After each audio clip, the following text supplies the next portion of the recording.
गांव का अनमोल खजाना। बहुत समय पहले की बात है।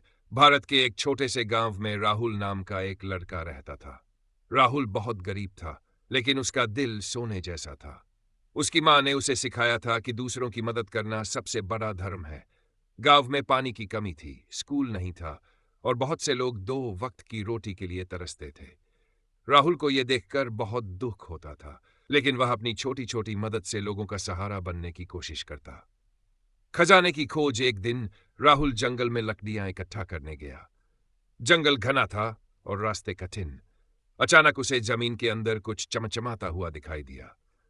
पहले तो उसने सोचा कि यह कोई शीशा या पत्थर होगा, लेकिन जब उसने उसे ध्यान से देखा तो उसे यकीन हुआ कि यह कोई खास चीज है। उत्सुकता से उसने उस जगह को खोदना शुरू किया। थोड़ी देर बाद उसने एक पुराना लोहे का बक्सा निकाला। बक्सा भारी था और उस पर जंग लगा हुआ ताला था। राहुल ने बक्से को अपने कंधे पर रखा और घर की ओर चल पड़ा। रास्ते में उसके मन में कई सवाल उठे। इस बक्से में क्या होगा? क्या इसमें कुछ कीमती सामान होगा? अगर होगा तो क्या मुझे इसे अपने पास रखना चाहिए या किसी से साझा करना चाहिए?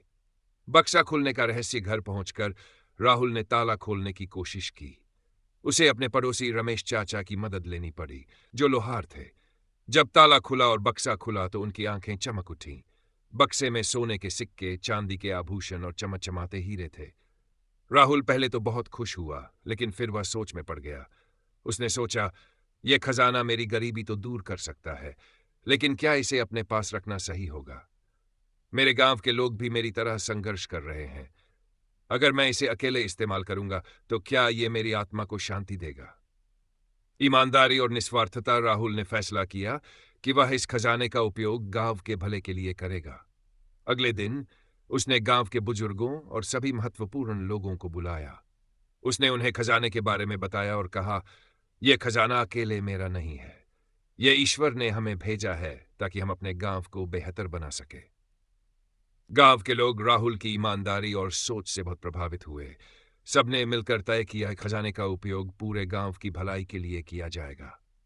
गांव का बदलाव। राहुल और गांव वालों ने सबसे पहले खजाने का इस्तेमाल गांव में एक बड़ा कुआं खुदवाने के लिए किया, ताकि पानी की समस्या दूर हो सके। फिर उन्होंने एक स्कूल बनवाया ताकि बच्चों को पढ़ाई का मौका मिले। गरीब परिवारों के लिए छोटे छोटे घर बनाए गए और खेती के लिए नए उपकरण खरीदे गए। धीरे धीरे गांव की तस्वीर बदलने लगी। जहां पहले लोग भूखे रहते, अब वे मेहनत करके खुशहाल जीवन जीने लगे। बच्चों ने पढ़ाई शुरू की और गांवों में हर तरफ खुशहाली छा गई।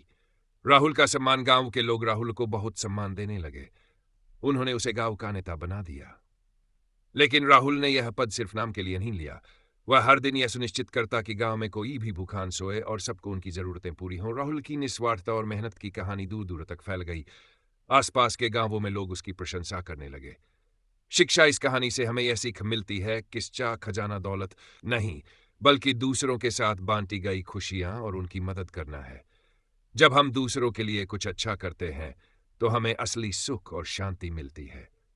राहुल की ईमानदारी और निस्वार्थता ने साबित किया कि अगर हमारे इरादे अच्छे हो तो हम किसी भी समस्या को दूर कर सकते हैं और दूसरों की जिंदगी में बदलाव ला सकते हैं।